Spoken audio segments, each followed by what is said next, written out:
Some days back, I was in my office with another devotee colleague of mine, and we were making some posters and trying to take a printout. And we took a printout, and then we were not happy with the font and the looks of the poster and the title. So we slightly changed it, took another printout, and while we were doing, suddenly when I gave a print command, the printer, it was not printing for some reason. And then we were trying to figure out, and then we found that the printer cable had actually come off. And then when I picked up the printer cable, it was lying on the ground, and then tried to fit it back into the printer. I just saw that there were many pins, and then fitted it back, and then took another printout. And then my devotee friend, colleague, and myself, we were talking, and we were marveling at the technology. Just you see, I changed something here on the keyboard, on the screen, and the font, all of that changes. And all of these signals are going through this cable. And it's such a marvelous thing. Modern technology is, modern gadgets are. So we were sort of talking about this while we were doing other things. And just a few days later, I was in the ashram. And I was in the ashram prasadam hall. And on that particular day, we were served full oranges as part of the prasadam.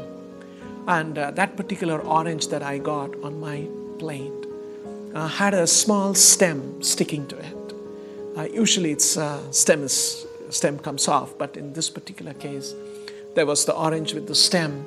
And then before I peeled the orange, I just even gently touched it, and the stem came off. But then when the stem came off, I looked at it and the orange, and I tried to place it back. One thing that struck me was that this peel, the stem had a rosette, star-shaped protrusion thing, and the depressions correspondingly in the orange fruit, and I tried to place it back. It was exactly matching. So I recalled a few days back what had happened between the printer cable and the printer socket, which was very similar to this kind of a thing.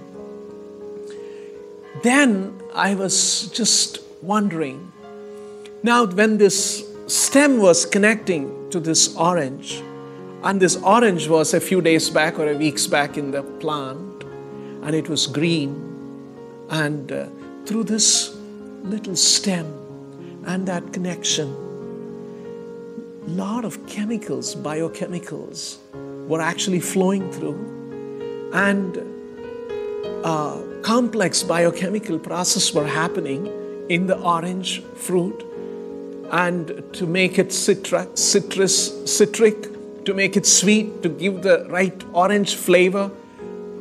All kinds of complex things are happening, and all of these chemicals are flowing from the water, from the earth, and then the sun and the oxygen and all of these things.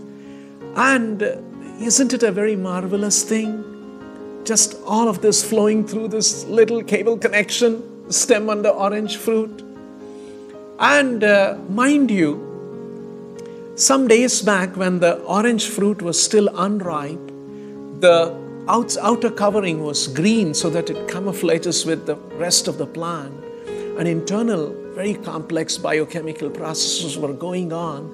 And when it was complete, at that time, another kind of signal goes to these exterior covering of the fruit, and it begins to turn orange so that it stands out in the plant, so that animals or human beings can look at it and pluck it. Now, when you see all of these things that are happening, color is changing, the taste is changing, the aroma is changing, the right flavor, fragrance is coming, all of this flowing through that little stem. This is 1,000,000 times more complex than the printer cable changing the font or the looks of a certain size of a lettering or something. Actually, if we look around us in this world, very, very marvelous things are happening in nature. It is just that we don't sufficiently recognize, pay attention, and acknowledge. And Krishna says in the Gita, this entire material nature is under his control. Mayadhyakshena prakriti suyate sacharachara. So it's actually Krishna Krishna's control, Krishna's superintendence that's making this material world. But somehow we have become very dumb and we don't recognize it.